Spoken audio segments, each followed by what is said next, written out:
America Iran से जंग मुकम्मल तौर पर जीत चुका है। ईरान की पूरी क़यादत ख़त्म कर दी गई है। ईरान के पास ना बहरिया बची है और ना ही फ़ज़ाइया। मुतअद्दिद बहरी जहाज़ समंदर बुर्द कर दिए गए हैं। अमरीकी सदर डोनाल्ड ट्रंप का दावा, कहा ईरान से मुज़ाकरात जारी है, मुमकिन है मुआहदा हो जाए या ना हो। मुज़ाकरात की कामयाबी या नाकामी से अमरीका को कोई फ़र्क नहीं पड़ता। सदर ट्रंप ने कहा कि ईरान ने शायद अपने हरमुज़ में बारूदी सुरंगें बिछाई हुई हैं।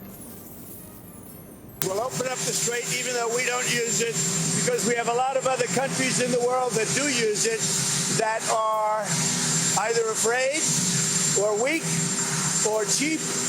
I don't know what it is, but we were not helped by NATO, that I can tell you. We've defeated their military. They have no navy. 158 ships are underwater, undersea. All of their minesweepers and all of their, they call them mine droppers. Can you imagine?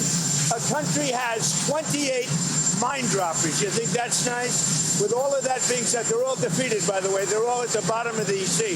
Now, with all of that, they have no navy. They have no radar.